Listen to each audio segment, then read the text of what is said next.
Bonjour à tous et à toutes, bienvenue sur Free Matin, la pensée du jour. Dans 20 ans, vous serez encore plus déçus par les choses que vous n'avez pas faites que celles que vous avez faites. Alors sortez des sentiers battus, mettez les voiles, explorez, rêvez et surtout découvrez. Au sommaire de cette émission matinale, le CA de Godomé, Kadja Dodo et Dame Jeanne Ouera et autres sont déposés en prison hier. Nous y reviendrons donc dans le débat. Nous parlerons également du pôle unifié des jeunes de l'opposition qui a effectué une sortie officielle hier. Léonce Rumbadji, le coordonnateur de ce pôle, a fait une déclaration officielle que nous essayerons donc de décrypter dans un instant dans le débat avec Carles Ketomé et Kadera Chirou. La une des journaux, bonjour. Bonjour à vous Nadia Diwan, bonjour à vous chers amis internautes. Outre les actualités évoquées tout à l'heure, nous avons également dans la une des quotidiens parus sur l'ensemble du territoire national ce matin, nous avons le compte rendu du Conseil des ministres du 11 juillet 2018.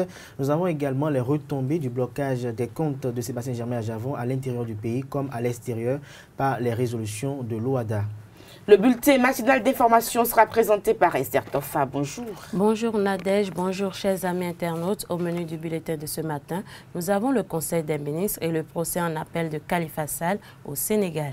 L'affiche finale de la 21e édition de la Coupe du Monde est désormais connue. Elle mettra donc aux prises la France et la Croatie. Les Croates ont rejoint hier soir les Bleus en mettant au tapis les Anglais. Nous y reviendrons dans les sports avec Larios Adjagbeno, l'horoscope du jour pour boucler cette émission que nous avons du plaisir à vous présenter. Bonjour à tous, bienvenue, voici la une des journaux.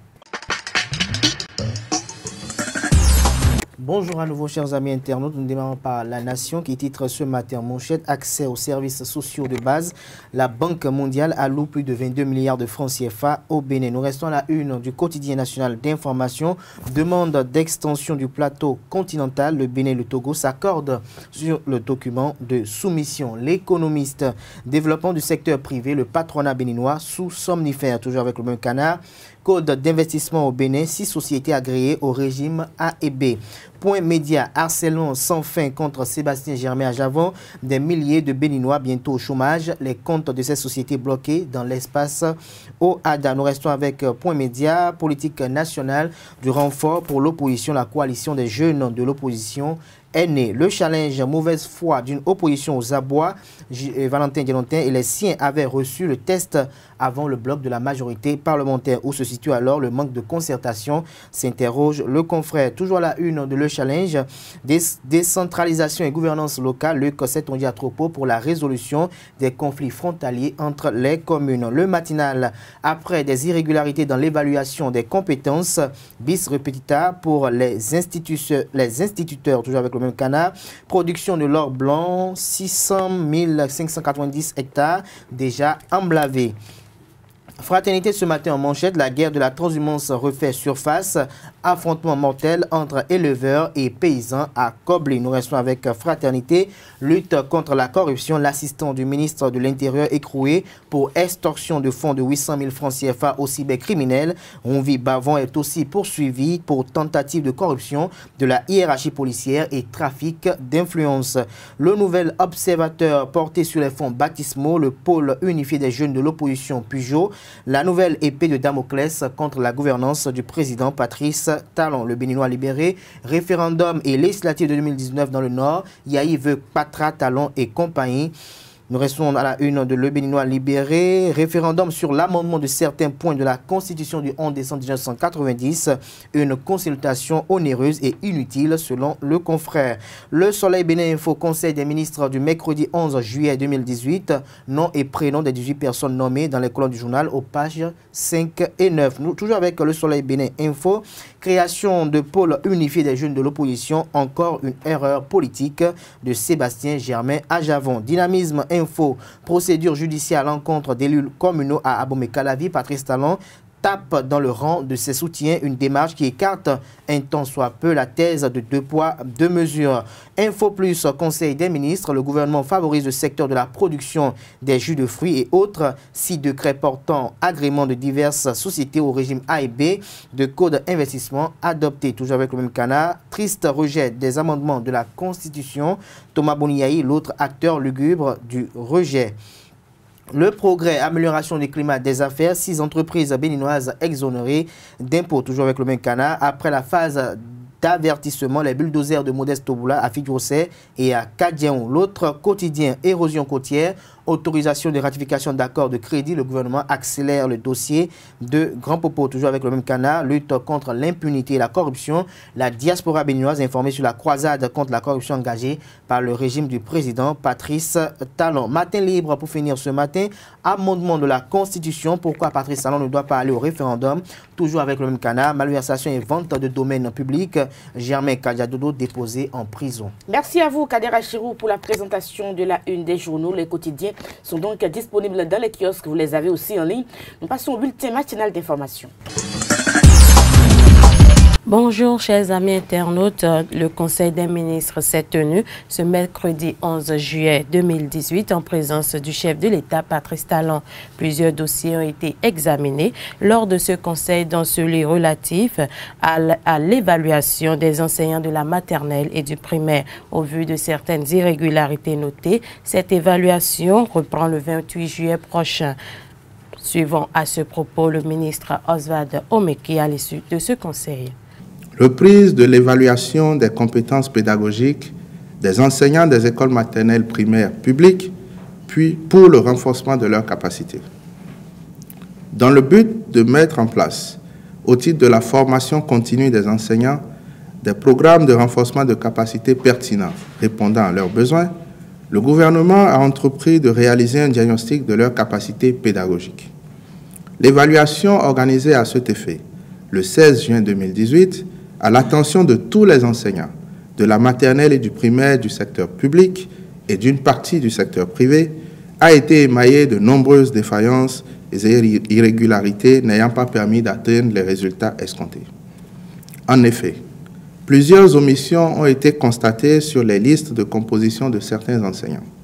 De même, d'autres n'ont carrément pas pris part aux épreuves d'évaluation. Ces dysfonctionnements n'ont pas permis de prendre la mesure de la situation réelle en vue de la conception et de la mise en œuvre d'un programme efficace de renforcement des capacités pour relever le niveau de qualification des enseignants, améliorer la qualité de l'enseignement et partant les performances de notre système éducatif.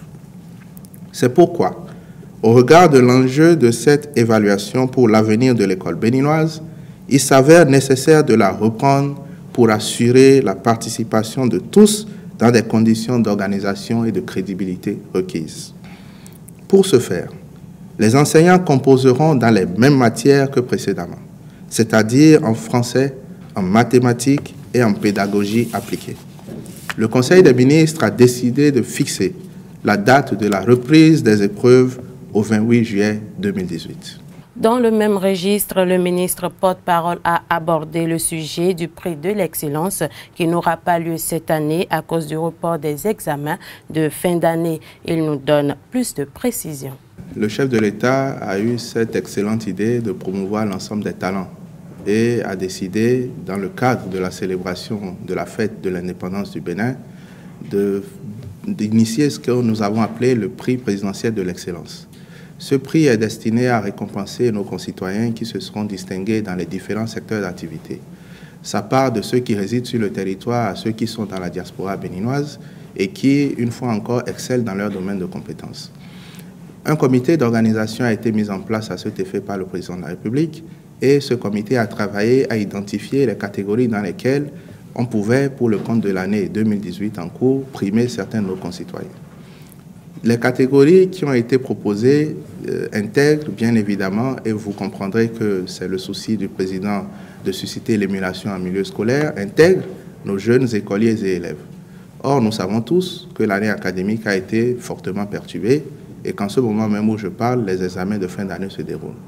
Il est évident que les résultats des 10 examens ne seront pas connus avant le 31 juillet, qui est la veille du 1er août. Et donc, il n'est pas cohérent pour le gouvernement de maintenir cette initiative, même si d'autres catégories comme les producteurs, comme les artistes, comme les littéraires sont concernés.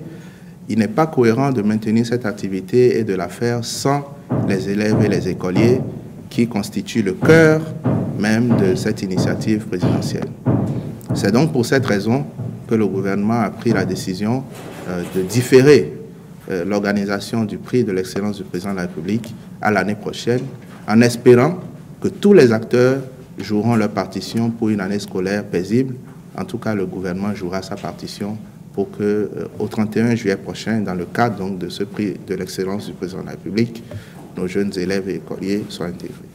Nous parlons du BEPC session de juillet 2018. Certaines irrégularités ont entaché le bon déroulement de la phase écrite du brevet d'études du premier cycle, session de juillet 2018. Dans la commune de Semekbodji, 2 cas de fraude ont été enregistrés dans 2 différents centres de composition. Au collège d'enseignement général de Sekandji, un candidat a été pris en flagrant délit de tricherie lors de la composition de l'épreuve de sciences de la vie et de la terre SVT.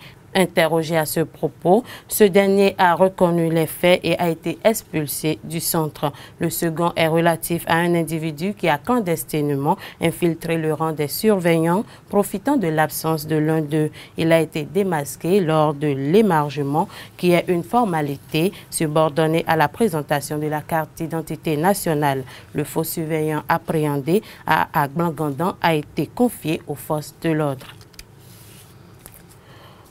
Les équipes de la préfecture du littoral ont procédé au déguerpissement des installations précaires situées sur le site de la route des pêches. Ceci après le délai de 112 heures accordé à ses occupants pour débarrasser le plancher. Plusieurs occupations ont donc été détruites, dont une mosquée. Judika Eliessinou et Christian Thomas Emenan sont allés faire le constat. Voici leur reportage. L'opération de libération des espaces publics illégalement occupés se poursuit dans la zone de Fidjro-Plage. Des habitations, des hangars, des buvettes et même des lieux de prière sont détruites sous le regard impuissant des populations. Une opération de déguerpissement conduite par le préfet du littoral Modeste Oboula et un détachement de la police républicaine. Quelques heures après le passage des bulldozers qui ont détruit la place Idi, située sur l'alignement d'un supermarché à Cotonou, la déception se lit encore sur les visages. À chaque fois, on nous voit reculer jusqu'à nous sommes venus ici. Et les papiers que j'ai dans ma main montrent réellement toutes les démarches que la mosquée de Kadion a fait pour pouvoir se faire attribuer cette place Idi-là. On l'appelle la place Idi. Ce n'est pas la mosquée de Kadion. La mosquée de Kadion est à Kadion. Mais la place Idi appartient à la communauté musulmane de Kadion. Ce n'est pas l'imam, c'est à tous les musulmans. Parce que les jours de fête, quand la presse vient ici, regardez le monde fou qui vient prier. Ils viennent de tous les horizons, de toutes les ethnies. Même les non-musulmans profitent de ça. Les chrétiens du Bénin et les musulmans du Bénin, c'est des gens qui sont toujours en parfaite harmonie. Je pense que ce que Toboula est en train de créer aujourd'hui, ce qu'il est en train de semer dans notre société aujourd'hui, il risque de conduire le peuple vers la guerre des religions. Mais comme je vous l'ai dit au préalable, le peuple béninois n'ira jamais vers cela. Mais par conséquent, s'il pense qu'il va nous chasser de cet endroit-là, nous n'irons pas de cet endroit-là tant qu'on a l'autorisation. Je pense que dans chaque pays, dans chaque endroit, il y a une loi. Dans leur mécontentement, les fidèles musulmans ont précisé que le délai de 112 heures donné par le préfet Toboula n'a pas été respecté. Cette place Idi a été cédée par Baye sur 99 ans et les documents officiels pour l'attester existent. Ces derniers estiment qu'ils sont dans leurs droits et exhortent les autorités à relire les documents pour éviter la guerre des religions. Nous avons des preuves palpables qui témoignent que cet endroit-là a été attribué par l'État. L'État du président Kérékou. Et donc aujourd'hui, du jour au lendemain, on se lève, on vient détruire les maisons de Dieu. Mais nous ne sommes même pas dans l'illégalité. Le problème, c'est ça. Nous sommes dans la légalité où on nous a fait un prêt ici 99 ans. Et les papiers sont là. Le mardi, moi, j'étais venu ici, j'avais vu les forces de l'autre qui étaient là. Je les ai salués, on a causé, on a bavardé. Et subitement, le préfet est venu. Quand il est venu, il a commencé par détruire les buvettes qui sont là-bas. Après, il vient nous voir, il nous dit: où est votre imam? On a dit l'imam a voyagé. Il a dit: dites à votre imam là d'aller construire sa mosquée, la mosquée de Kadion là. Parce que ici là, ce n'est pas la mosquée. Que si toutes les autres religions viennent s'installer ici parce qu'ils sont en train de construire leur mosquée, ou bien leur temple, ou bien leur église, comment sera la plage? Les documents brandis par les musulmans portent les signatures de la Direction générale des domaines des enregistrements, de la Direction générale des impôts et autres. Un dossier qui peut prendre une autre tournure si on y prend rapidement garde. Nous n'avons pas établi un contrat avec l'ancien régime. Nous avons conclu un document administratif avec le ministère des Finances. Ce n'est pas politique. Donc ça doit être un document qui s'impose à tout le monde, à tous les gouvernements qu'il faut. Donc par rapport à ça, ce n'est pas un problème politique. Cependant, ce qu'on tenait à ajouter, c'est que le préfet n'a certainement pas lu les documents avant de se présenter à nous pour commencer par détruire le site. Bon, par ailleurs, le président de la République, lorsqu'il a rencontré les musulmans pour la première fois, il avait promis nous apporter son assistance dans la construction de la mosquée de Kadiaou. Certainement, c'est le moment de le lui rappeler. Ces déguerpissements entrent dans le cadre de la mise en œuvre de la route des pêches, un projet qui tient à cœur au gouvernement en place. D'autres endroits seront libérés les jours à venir, toujours pour la mise en œuvre de ce projet. Au Sénégal, pour finir, le procès en appel de Khalifa Sall s'est poursuivi hier au tribunal de Dakar. Depuis sa condamnation à 5 ans d'emprisonnement pour escroquerie, le maire de la capitale n'a toujours pas eu gain de cause de son appel. La défense demande depuis la reprise du procès, j'y arrive, un renvoi pour récupérer dans son intégralité l'arrêt de la Cour de justice de la CEDEAO. La Cour estime que le procès de Khalifa Sall n'a pas été équitable, une affirmation rejetée par les avocats de l'État. Ainsi s'achève le bulletin d'information de ce matin.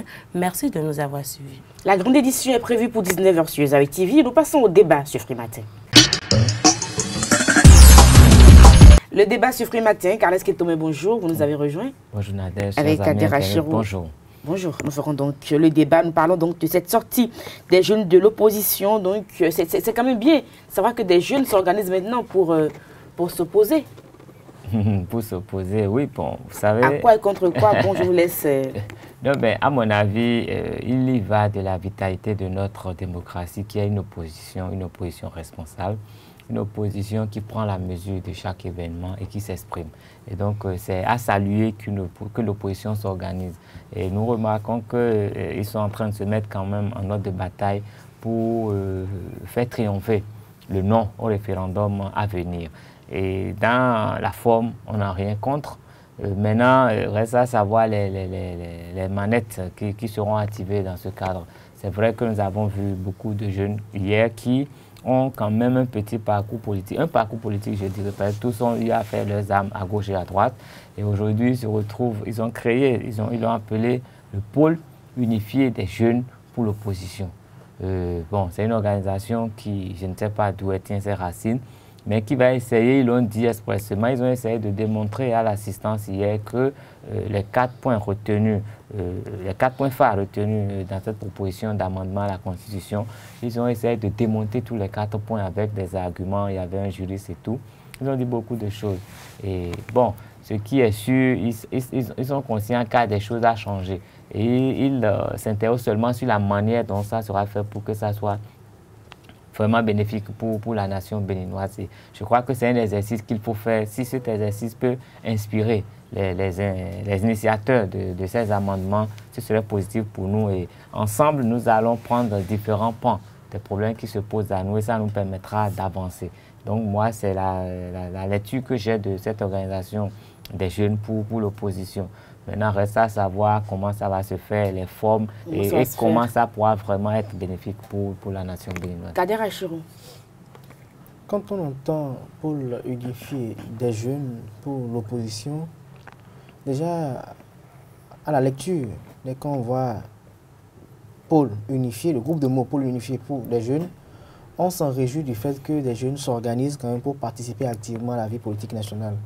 Mais quand on voit après la finalité, pour la chute de leur dénomination qui est pour l'opposition, on est déçu. Déçu par le fait que ce soit des jeunes qui se mettent là aujourd'hui pour pouvoir aller de façon, je dirais, rebelle contre un régime.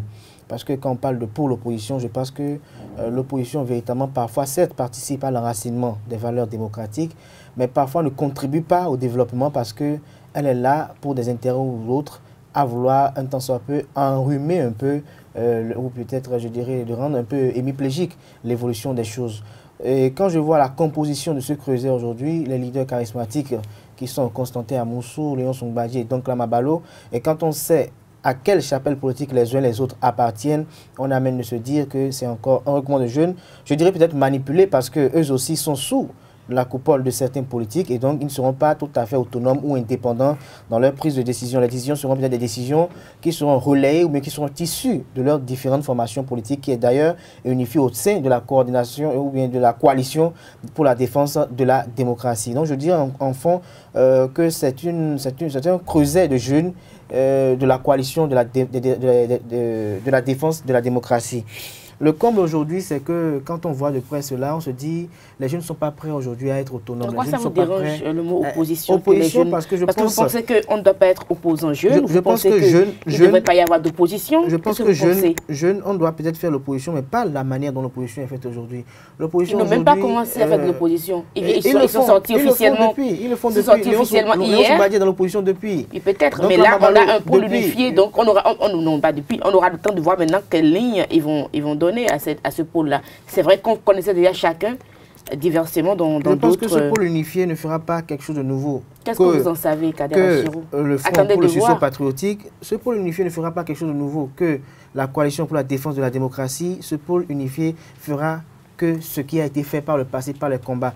On s'en servira juste pour essayer quand même de ratisser large. Pourquoi on ne garde pas simplement le CDD? On s'en servira simplement pour ratisser large, avoir plus de jeunes à l'adhésion pour pouvoir combattre un régime parce que on n'est pas en phase peut-être avec ce qui est fait, ce qui est tout à fait normal et qui relève aussi de la vitalité de la démocratie. Mais moi, je pense que l'opposition de la manière dont elle est faite aujourd'hui, elle me paraît un peu bizarre. Bizarre parce que quand on me dit que l'opposition effectue une sortie politique, à un moment donné, ça n'a plus le regard captivant que ça devrait avoir. On aurait souhaité que ce soit l'opposition qui révèle parfois des scandales. On aurait souhaité que l'opposition, qui est composée de personnes averties, qui ont participé à la gestion du pays, de personnes assez charismatiques, pourrait un tant soit peu se rapprocher des uns des autres pour essayer un tant soit peu de vouloir acheter des informations pour que véritablement le peuple puisse être au courant de ce qui est fait. Mais quand cette opposition vient et ne serait-ce comme un chewing-gum dans la bouche de ce qui a été déjà par le gouvernement, c'est ça qui se met encore sous la dent pour mâcher. C'est les informations qui ont été relevées lors d'un conseil ou les informations qui ont été données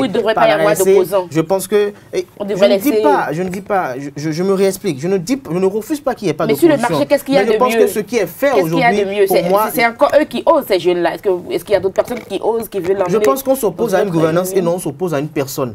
Mais là aujourd'hui, quand je lis un peu ce qui est fait, c'est une opposition à Patrice Talon et non une opposition à la gouvernance du président Patrice Talon. Le discours de Léon Songbadji. Le discours est dans les journaux qui sont parus aujourd'hui et je l'ai lu de long en large. J'ai lu aussi et j'ai écouté des audios hier. Et quand j'écoute cela, je pense que c'est la personne de Patrice Talon qui gère. Et je pense qu'une opposition ne doit pas être conçue de cette façon. Une opposition doit être stratégique, doit être technique. On doit voir l'opposition effectuer des décryptages plus ou moins techniques. Dire qu'au niveau de cette gouvernance, on a pu faire ça, on n'a pas fait ça, parce qu'on aurait estimé. Et cela, au-delà de tout, dans leur analyse, dans leurs commentaires, doit amener les uns les autres, ceux qui sont leurs aînés dans la classe politique, pour dire, voilà des jeunes qui font des propositions concrètes, voilà des jeunes qui font des propositions quand même, qui attirent l'attention. Et donc, ça prépare un peu leur choix pour les prochaines échéances politiques, ça prépare leur choix pour les prochaines batailles électorales. Mais quand on est là tout le temps à dire que c'est pas mauvais, c'est mauvais, il y a pillage de ressources, il y a ci, il y a ça, et qu'on n'est pas à même de dire de façon spécifique que tel montant a été pillé, que tel montant a été pris de façon frauduleuse. Je pense que par le passé, ceux qui nous dirigent aujourd'hui, quand ils étaient opposants au régime défunt,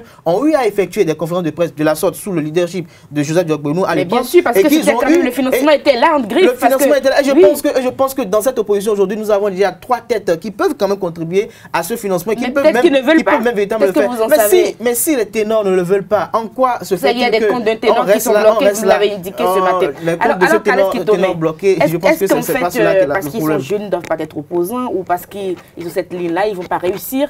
Est-ce qu'il faut tout de suite les balayer du revers de la main pour dire oui, ils auraient dû rester chez eux, dormir et manger la pâte que le famille leur préparait? Non, mais moi, j'estime que leur présence est utile. Leur présence est utile pour le Bénin, leur présence est utile pour leur démocratie. Parce qu'il faut forcément une notion de cloche. Parce que vous savez, quand vous êtes le danseur, vous êtes sur la piste, vous ne pouvez jamais relever vos erreurs. Nous sommes en train de suivre la Coupe du Monde. Nous, assis dans nos fauteuils, on arrive même à s'imaginer que Messi a mal joué. On arrive à dire que les Anglais n'ont pas fait ce qu'il fallait faire. Mais nous n'avons pas la force de tenir 2 minutes sur un terrain de jeu. Le regard critique est toujours utile pour celui qui est en scène. Et donc, leur regard critique, si les gens, si ceux qui aujourd'hui tiennent les manettes du pouvoir au Bénin en tiennent compte, ça peut servir. Et donc, moi, je salue leur présence, leur arrivée. L'essentiel, c'est qu'ils soient vraiment critiques, qu'ils soient vraiment concrets dans ce qu'ils auront à relever, ça nous aiderait. Mais mieux, hier, j'ai eu à noter que une des dames qui fait partie de ce bureau a relevé le fait qu'elle a fait... Il y a des femmes dedans? Bien sûr. C'est déjà ça. Qui a fait, Madame Saka Saleh, je crois bien, elle a dit avoir fait un combat pour une meilleure représentativité des femmes au sein de l'Assemblée béninoise. Et que des députés ont fini par lui dire de façon très sincère et très confidentielle que sa cause était vaine et que ça ne pourrait pas aboutir. Et aujourd'hui, en comparaison de ce qui est proposé aujourd'hui dans l'amendement de la Constitution, elle estime que c'est un jeu que les autres font. Et moi, je dis non. Et si nous recherchons quelque chose et que les gens nous proposent ça d'une autre façon, il faut d'abord accepter, accueillir et voir comment faire pour que ça soit vraiment ce que nous souhaitons. Et donc, je crois que normalement, on a apporté de l'eau à son moulin et elle doit aujourd'hui savoir comment s'organiser pour que cette eau soit l'eau qu'elle veut, que cette eau soit pure. Donc, c'est une démarche. Mais en dehors de ça, soyons un peu sérieux. Aujourd'hui, la gouvernance actuelle nous parle de tourisme, nous parle de coton, nous parle d'infrastructures. Okay? Et depuis que moi, je suis conscient, je n'ai pas encore vu un gouvernement au Bénin qui ait parlé d'autre chose. Et en tenant compte de ça, je me demande, les gens proposent quoi? Est-ce que les gens de l'opposition ont d'autres formules à part le coton pour engranger des ressources au titre du Bénin? Est-ce qu'eux, ils pensent qu'on va cesser de construire les routes? Est-ce qu'ils pensent qu'on va industrialiser le pays? Qu'est-ce qu'ils nous proposent? Pour moi, je me dis, c'est insulter le peuple que de venir dire que j'ai mal le coton. On a toujours dit qu'on a mal géré le coton. Qu'est-ce qu'on n'a pas dit de l'ancien président sur Kérékou? Qu'est-ce qu'on n'a pas dit du coton? Sous Yaïbouni, qu'est-ce qu'on n'a pas dit du coton? Qu'est-ce qu'on dit aujourd'hui? Les autres ne proposent aucune alternative, mais on se limite à critiquer. Et quand ils sont là également, ils font vont faire la même chose, on va les critiquer et le peuple se lasse d'écouter même ces... Bon, je ne veux pas être grossier, mais le peuple se fatigue d'entendre ces critiques et ces commentaires. Que les gens là, ils sont intelligents. Ils ont été dans les universités, ils sont riches. Ils ont pu créer des entreprises pour Adla. Qui nous proposent quelque chose de nouveau. Ils nous proposent rien dire qu'ils sont opposants. Ils ne proposent pas un plan d'action des opposants. Ils s'opposent à quoi? Même le vote au Parlement, on dit que les gens étaient d'accord pour le test. Mais après, ils ont voté contre. Ils sont opposants par rapport à quoi? Dans le fond, on ne perçoit pas. Ils disent qu'il y avait un piège. On va suivre. A estimé qu'il y avait un piège. Mais apparemment, dans les coulisses, ils ont été d'accord. Ce que je déplore, c'est qu'on ne propose rien. Mais on critique, on s'oppose tout juste parce qu'on n'est pas bien positionné pour s'en mettre plein les poches. Et quand on s'en met plein les poches, il y a quelqu'un pour dire rendez ce que vous avez pris. On dit qu'il est méchant. Moi, je ne comprends pas. Soit on aime ce pays ou on aime sa poche. Quand on aime sa poche, on n'a qu'à aller souffrir. On n'a qu'à faire la mer comme les autres, aller souffrir là-bas pour gagner de l'argent. Il ne faut pas gruger le peuple et crier encore que ceux qui grugent plus que sont de mauvaises intentions. Tous les gens se battent pour aller voler. Donc, il faut s'entendre pour voler, au lieu de se faire la guerre et voler sur notre dos. C'est vraiment décevant de voir comment le débat s'anime. Nous voulons qu'on nous propose. Vous avez suivi un peu le discours de Léo Zoumbadji hier, décryptage? Oui, mais bon, ce discours, c'est vrai que hier au moins, c'est pas comme d'habitude, mais ça s'est beaucoup limité à... J'ai vu quand même qu'il a donné, il a beaucoup parlé des jeunes dans ce discours-là. Oui, c'était nouveau. Hier, il fallait mettre les jeunes en exergue. Et c'est ce que je dis, c'est l'élément nouveau dans son discours. Sinon, il est toujours allé contre le gouvernement en place. Il a estimé que les gens sont là pour piller, pour s'en mettre plein les poches. Mais il a dit que les jeunes doivent prendre leurs responsabilités. Que les jeunes ne vont pas toujours attendre que les gens décident en leur nom. Donc, c'est un appel à un sursaut de la jeunesse pour prendre part au débat politique et s'exprimer véritablement. Encore qu'il faudrait que ces jeunes soient vraiment organisés, qu'ils soient vraiment instruits et qu'ils maîtrisent les dossiers qu'ils voudraient bien évoquer en public pour éviter de s'attirer des ennuis. Et il y a un piège tout de suite. Vous savez, avec l'arrêté préfectoral qui interdit les rassemblements si les gens ne peuvent pas exhiber une pièce et qui prouve leur existence légale, ça poserait problème. Et donc, il y a beaucoup de petits détails auxquels ils se sont intéressés et en essayant de régler ces détails, c'est quand même bien pour notre pays que les petits problèmes soient réglés. Kader Achérou. Ils ont commencé une nouvelle aventure politique parce que, comme vous l'estimez, c'est un creuset nouveau qui apporte quelque chose de nouveau dans le débat public politique. Mais dans le fond des choses, quand j'écoute la verve avec laquelle ces derniers s'expriment sur la gouvernance actuelle, Je suis outré, scandalisé parce que quand on entend parler Boni Yayi, on a eu à entendre parler Boni Yayi sur la gouvernance actuelle. À Parakou, on a eu à entendre l'ancien président de Nicéphore Dieudonné Soglo. Je pense qu'ils ont eu à gouverner un pays, ils comprennent un peu les enjeux et ils ne sont pas allés avec une verbe si amère. Ils comprennent un peu que c'est pas si facile de le faire, certaines choses, et ils comprennent un peu les enjeux. Mais quand des gens qui n'ont même pas été peut-être ministres de la République se mettent devant les caméras et se mettent à insulter quelqu'un qui pourrait être peut-être le père, et qui, dans cette jeunesse, je pense que, puisque nous sommes jeunes, nous devons quand même donner le bon exemple. Donner le bon exemple et essayer quand même d'attirer nos jeunes frères qui viennent après nous à pouvoir nous emboîter les pas. Mais quand nous mettons à insulter un chef d'État avec des mots qui ne tiennent pas la route, qui sont dépourvus d'éthique, je parle du discours habituel. En général. Hier, le discours était beaucoup plus courtois de toute façon. Du discours habituel. Et qu'on estime que tout ce qui est fait est mauvais quand il y a des uns et des autres qui sont pris, des soutiens du gouvernement qui sont pris en prison, on n'en trouve rien, on ne dit rien. Mais quand c'est quelqu'un de l'opposition qui est pris, on crie chasse aux sorcières. Et que dans le même temps... Parce qu'il y a beaucoup plus de personnes prises dans l'opposition que dans le camp du président, évidemment. Et que dans le même temps, on n'arrive pas à proposer une alternative pour véritablement, pour une gestion efficace des ressources de l'État. Voilà ce que nous proposons, pour que véritablement il n'y ait plus de pillage de ressources. Et que quand, dans la Constitution du Bénin, on a voulu instaurer la Cour des comptes, on a bloqué cela, je pense que cette opposition ne mérite pas véritablement d'être prise au sérieux. Parce que je pense qu'il devait quand même, à travers une synergie d'action, parce que quand je vois un peu la composition de cette opposition, Nicéphore Dieudonné Soglo, Sébastien Germain Adjavon, Boni Yayi, je me dis, mais si ceux-là sont véritablement ensemble, c'est une véritable opposition, c'est de la vitalité de la démocratie. Mais s'ils ne sont pas ensemble, s'ils n'ont pas le même objectif, et que chacun n'est que là pour ses intérêts, et que du jour au lendemain, on a vu par le passé des gens aller à Parakou, tenu un discours très amer contre la gouvernance de Patrice Talon, et que du jour au lendemain, sont mués aujourd'hui vers la mouvance, ou peut-être font le tandem entre la mouvance et l'opposition. Donc dans le cas de figure, je me dis, est-ce que le peuple béninois peut être un peu lucide pour comprendre que ceux-là qui viennent devant les micros et caméras pour s'exprimer ne sont là que pour leurs intérêts personnels, ne sont là que pour leurs intérêts égoïstes, et que dès qu'ils auront un peu des faveurs de la part du gouvernement en place, mais dès que leurs mentors auront un peu de faveurs de la part du gouvernement en place, ils viendront demain pour dire non. On a vu d'autres qui étaient même aux côtés de ceux des FSP, c'est vrai qu'on va dire que ce sont des plaisantins peut-être, mais qui ont eu à critiquer avec une verbe très tonitruante, avec dépourvu d'éthique et de morale, mais qui du jour au lendemain, dès qu'ils ont eu un peu d'intérêt, un peu de faveur, ils ont eu une petite place au soleil avec le régime en place actuel, ils se sont mués vers la gouvernance actuelle. Et je dis c'est ça, si c'est ça qu'on appelle l'opposition au Bénin, si c'est ça qu'on appelle de l'opposition, je pense que c'est pas bien. Et pour en revenir à ce creuset, je pense que baptiser le creuset pour l'opposition, pour moi c'est déjà antinomique, et au-delà du fait que c'est antinomique, c'est un creuset qui est subjectif. Pourquoi ça ne pas les creusets pour la mouvance?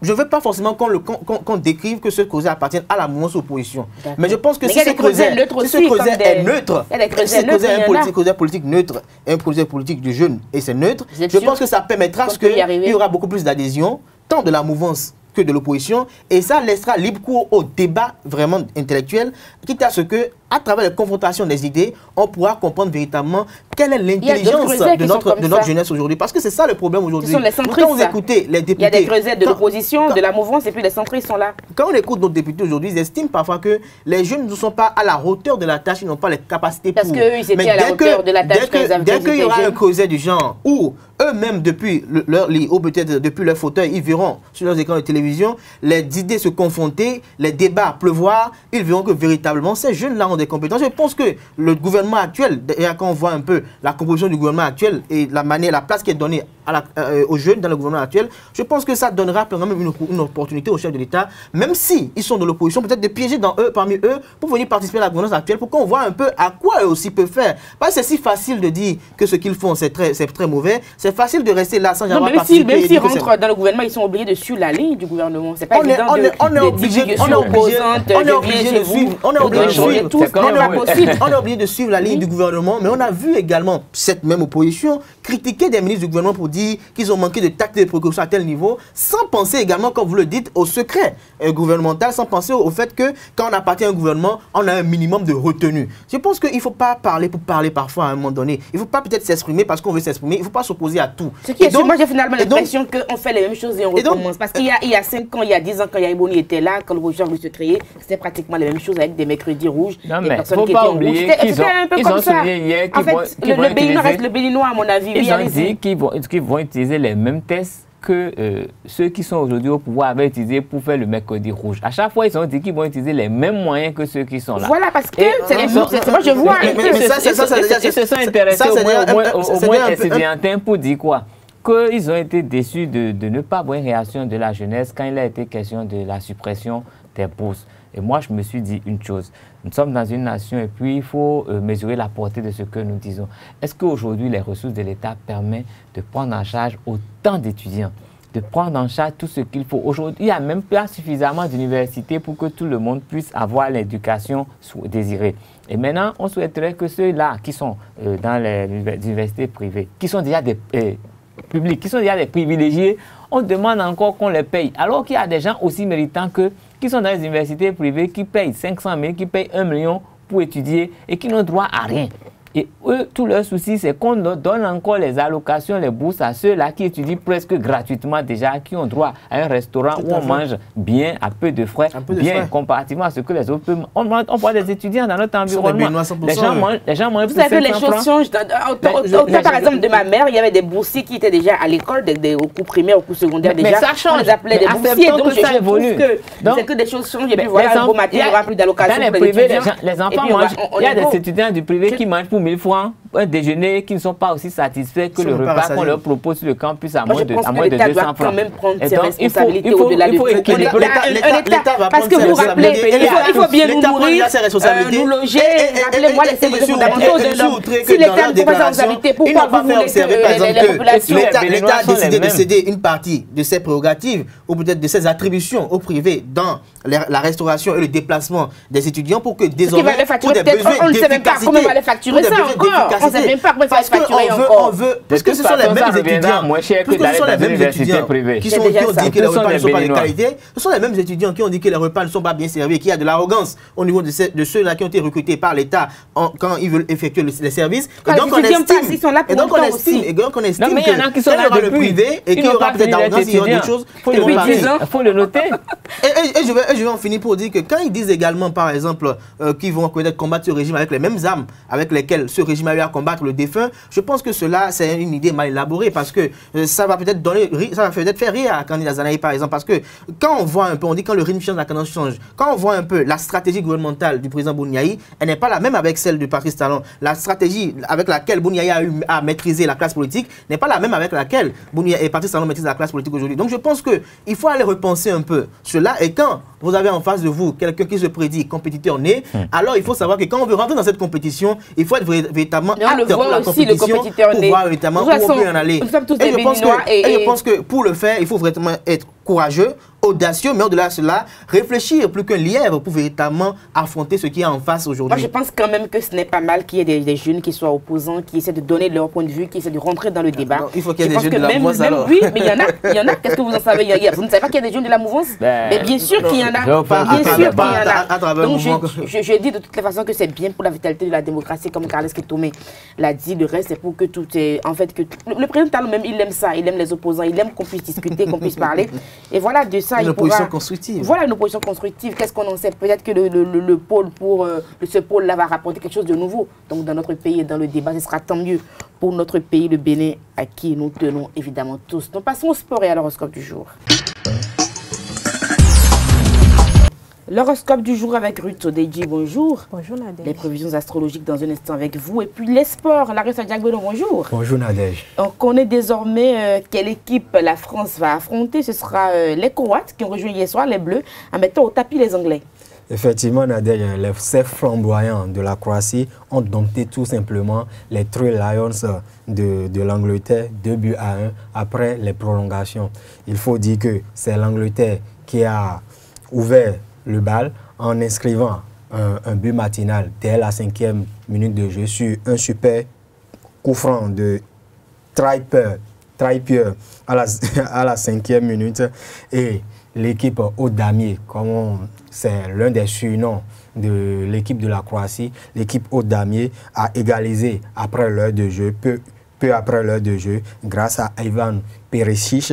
Le but victorieux est l'œuvre de Mario Mandžukić, c'est un vétéran. Il est l'attaquant de la vieille dame de la Juventus de Turin que Cristiano Ronaldo a rejoint il y a quelques jours, il y a 48 heures.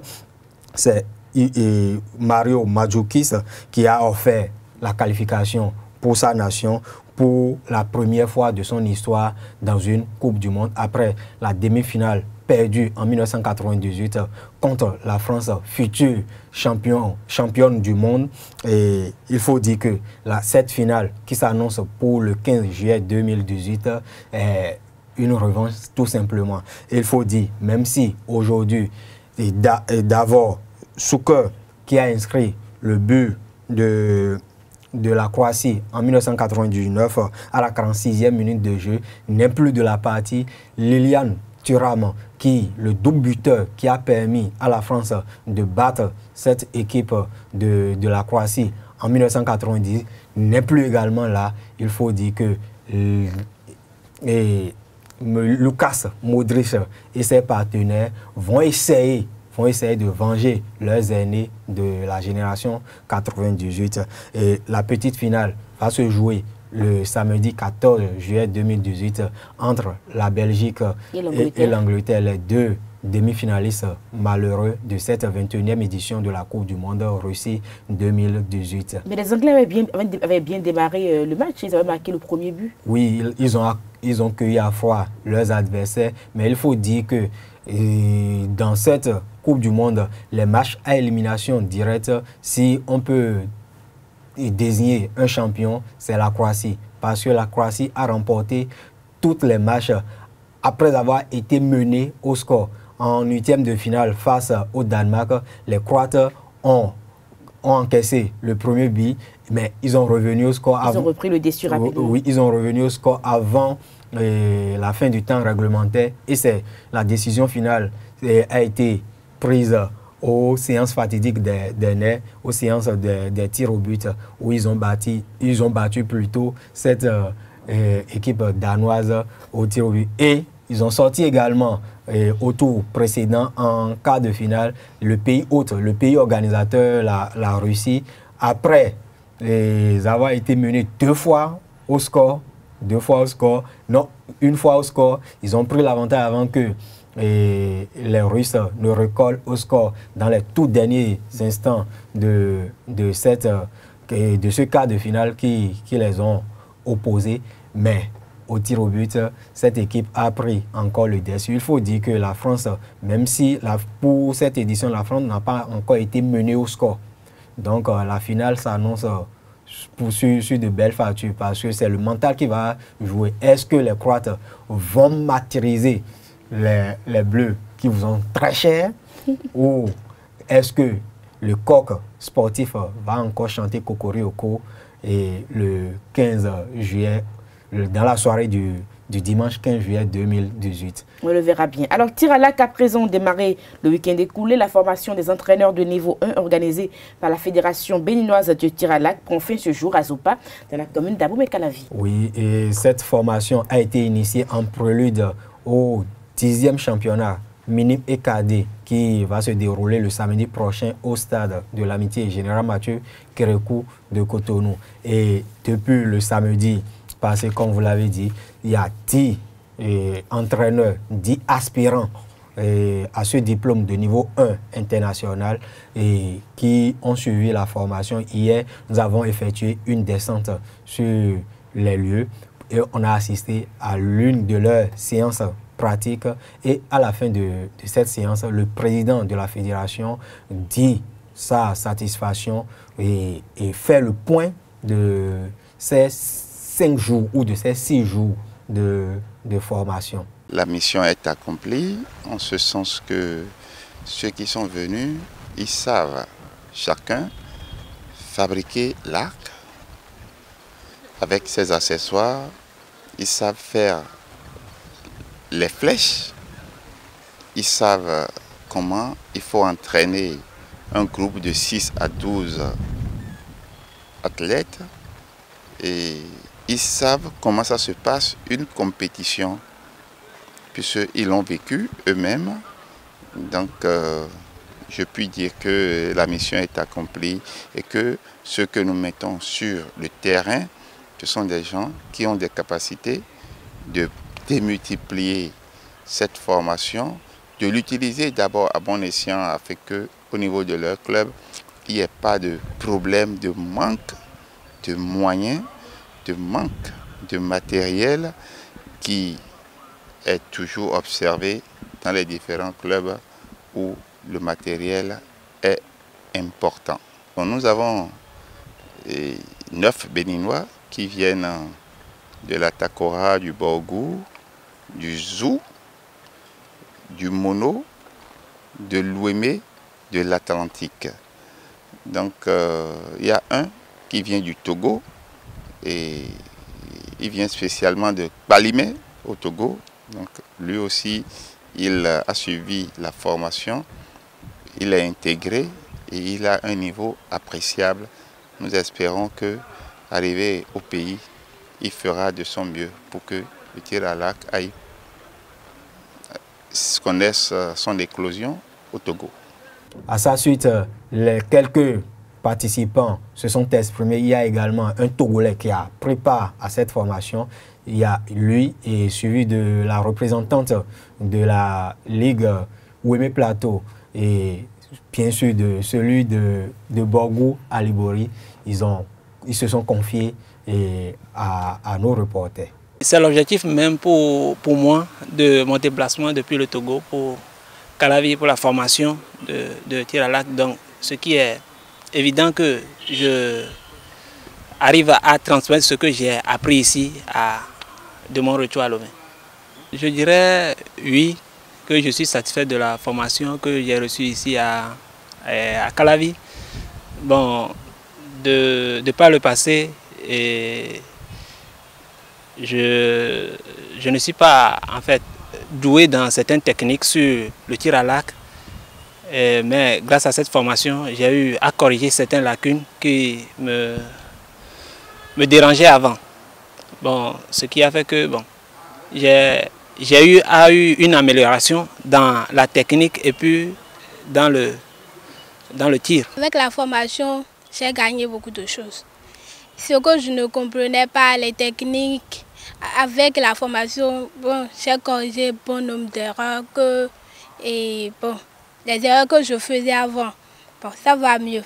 Et c'est qu'avec tout ce que j'ai gagné ici, je peux l'exploiter et entraîner les enfants avec. Au départ, moi j'étais un archer.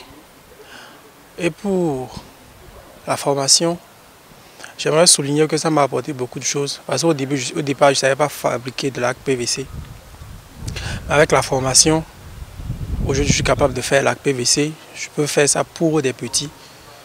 Et personnellement, ça m'a, mis à part la formation, l'entraînement du coach, les encadrements, ça m'a permis de me corriger moi en tant qu'archer. Donc, je suis capable aujourd'hui quand même de représenter un coach, même si je ne suis pas parfait, mais quand même, j'ai quand même capté l'essentiel.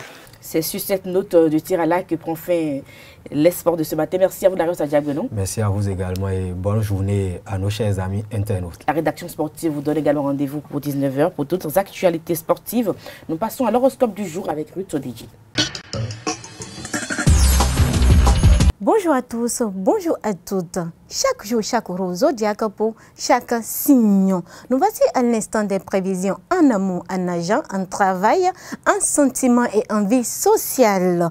L'espoir est comme une plante grimpante qui se déchasse et meurt si elle n'a rien à donner. Amis internautes, nous voici à l'instant de fouetter les pages de chaque signe zodiaque en commençant par les amis béliers. L'énergie sera à son maximal car vous aurez la chance de pouvoir recharger votre batterie facilement. Vous aurez l'occasion de passer un moment agréable en bonne compagnie. Évitez les conflits éventuels car cela pourrait entamer votre énergie potentielle. Pour les amis taureaux, une nouvelle vient de quelqu'un qui pense jouer un rôle important dans votre vie. Comme c'est une nouvelle sans importance, vous tenez quand même à aller jusqu'au bout. Vous aurez raison de persévérer car vous verrez plus clair dans une affaire difficile. Pour les amis Gémeaux, vous pensez avoir le pouvoir de transformer les sentiments des autres, en particulier avec vos proches ou vos familles. Votre générosité et votre bon cœur vous permettront de rendre les autres plus heureux. Vous en sentirez une profonde satisfaction. Pour les amis Cancer, profitez que vous avez le moral pour comparer. Regardez ceux qui ne cessent de faire une montagne de n'importe quoi. Ils passent leur temps à se plaindre des choses qui s'avèrent en fin de compte à peu d'importance. Ne faites surtout pas comme eux. Pour les amis Lions, vous avez traversé une longue période très difficile. Maintenant, vous profiterez enfin et recevez les fruits de vos efforts. Mais prenez le temps de bien vous reposer pour récupérer le bon moral de ce que vous avez semé. Pour les amis Vierges, si vous envisagez de faire des achats importants ou de faire une grosse dépense, n'hésitez pas à demander l'avis d'un proche ou l'avis d'une personne en qui vous avez confiance. Laissez-vous conseiller car vous pourriez vous laisser influencer par une autre personne qui indiquera le mauvais choix. Pour les amis Balance, la chance sera avec vous, ce qui va vous permettre d'accomplir très vite ces grandes choses dont vous avez toujours eu le désir. Une belle histoire se nouera et vous saurez ce que vous avez à faire pour saisir en bon temps les moments qui vont vous remplir de joie. Pour les amis Scorpions, vous savez qu'il est indispensable de saisir votre chance dès maintenant. Vous avez déjà laissé passer certaines occasions de vous distinguer ou de vous particulariser. On vous tiendra rigoureusement d'un engagement très brutal dans une compétition. Vous agirez sagement. Et pour les Sagittaires à présent, d'excellentes nouvelles ont tardé à venir. Vous saurez utiliser à bon escient les informations ainsi recueillies à votre profit. C'est maintenant pour vous le temps de bien choisir pour changer votre fusil d'épaule et vous voulez aller jusqu'au bout. Pour les amis Capricorne, vous allez vous rendre compte que quelqu'un qui vous est favorable va se rallier à votre point de vue. Prenez soin d'affirmer toutes vos exigences vis-à-vis des personnes qui vous sont très proches, même si elles vous paraissent un peu trop intransigeantes. Les amis Verseaux à présent, les problèmes de communication qui auraient pu survenir vont s'envoler car vous aurez l'occasion de discuter sérieusement. Si vous avez du mal à vous faire comprendre, prenez du temps, respirez profondément, puis parlez calmement et vous serez bien écouté. Amis Poissons à présent, les planètes vous sont très favorables sur le plan personnel. Il sera temps d'envisager des transformations importantes dans tous les domaines. Vous saurez que vous êtes capable de grandes choses, mais votre manque de confiance en vous-même freine votre dynamisme. Amis internautes, merci de nous avoir écoutés. Passez une agréable journée. C'est la fin de votre émission Fruits Matin que nous avons eu du plaisir à vous présenter. Dans 20 ans, vous serez plus déçus par les choses que vous n'avez pas faites que par celles que vous avez faites. Alors sortez des sentiers battus, mettez les voiles, explorez, rêvez et surtout découvrez. C'est la pensée du jour que nous avons eu du plaisir à partager avec vous depuis le matin, donc depuis le début de cette émission. Portez-vous bien, au revoir, à demain pour un nouveau numéro.